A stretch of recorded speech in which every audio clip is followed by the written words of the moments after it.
Now we have some time for some questions. Jim and Ellen have an important engagement in Northeast Ohio, but we have, I think, adequate time. I'll ask Jim to come forward, and we'll have your questions. Thank you.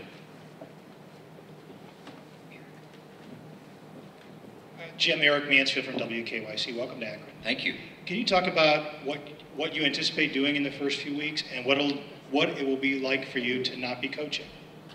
You know, back on an administration, but not as a coach. Right. Well, the thing that I would like to do is learn as much as I can about what has just been passed in the Vision 2020 and the Akron experience and the Akron model and the gold standard, and just go to school on all these great folks that already have this momentum going like crazy, and then search out as to where it is they think that I could help in the cause. And so it will be information gathering, relationship building, getting to know folks, getting to know where we might be able to fit in, and what will it be like not coaching. I think when you're working with young people and you're working with people who are excited about what difference they can make and where they are in their community and all those things, it won't be that much different. I didn't get a chance to stand on the sideline this past fall, and you know, it wasn't as if in my mind the world ended or anything, and you know, so the part I missed the most, quite honestly, wasn't any game days or anything like that. It was the day-to-day working with the staff and the day-to-day working with young people, and so I'm just going to learn all I possibly can here in the next short while, and see where in the lineup they think I can help best, first, second, and third.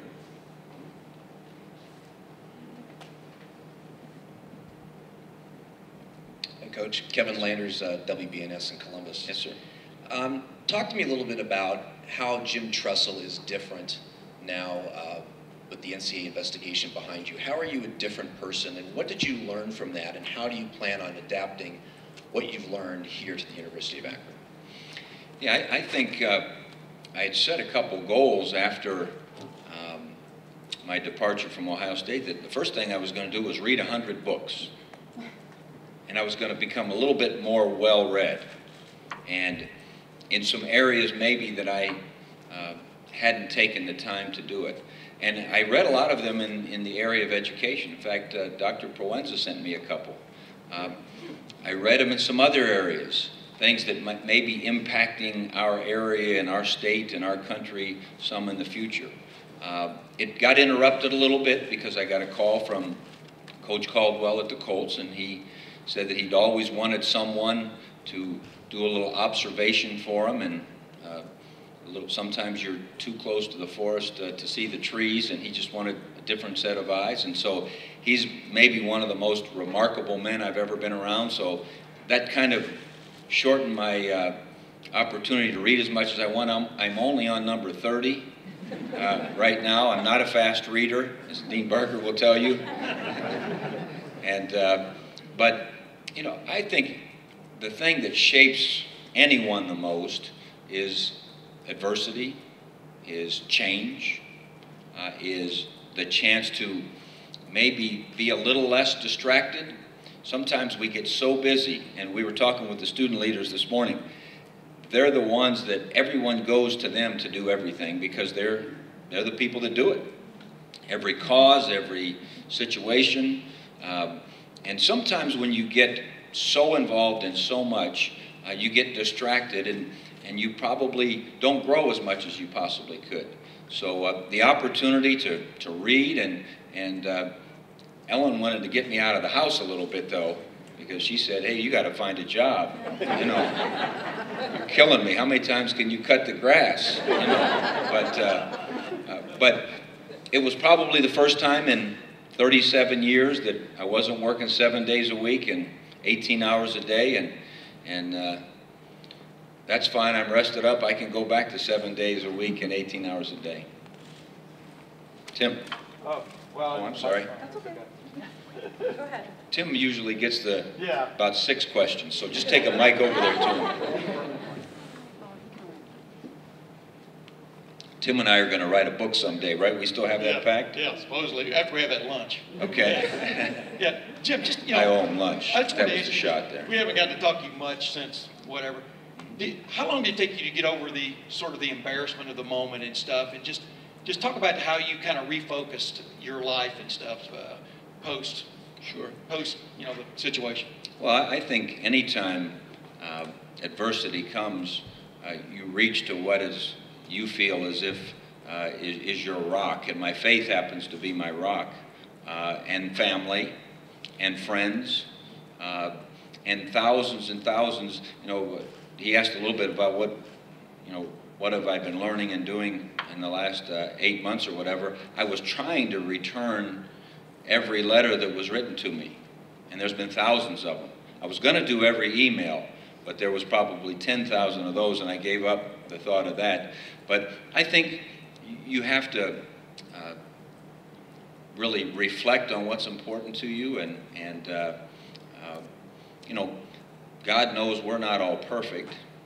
He knows we all would like to do the best we possibly can, but I think He also recognizes intentions are very important, and my intentions have always been to help young people and help communities and help institutions, but that time available for that type of reflection and so forth in some ways was healthy. You wouldn't say I wished for it, but it was healthy.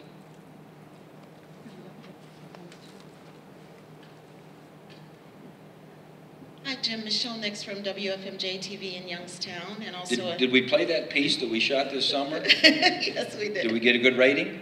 Yes, we did. Okay, good. Always. I'm also an Akron alum, so I'm proud to say that. Wanted to ask you, will you still have a presence in Youngstown, and do you think coaching is totally out of your blood at this point? Let me answer the second one first. I'll be coaching every day. So coaching is not out of my blood, because coaching is serving just like teaching is serving and administrating is serving. So that's not out of my blood. Out on a field with an oblong thing that bounces funny, that's probably out of it there. But I'm an educator. I came here to be an educator. I got my undergrad at Baldwin Wallace in education. So that coaching will never leave me. In terms of the Youngstown piece, what is so exciting to me is every time you hear Louise talk or the board members talk and so forth, they always talk in terms of regionality. They always talk in terms of partnerships in any which way we can possibly do them. And it truly made it one of the attractive things as we sat down and listed those 150 reasons why this was a great opportunity. One of those certainly was that those 15 wonderful years we spent in Youngstown, we're going to be 45 minutes away, and we spent plenty of time going back and forth there for various things to try to help that community in the last 10 years. And this whole education thing, this whole partnership thing, this whole vision that we have is one that's regional.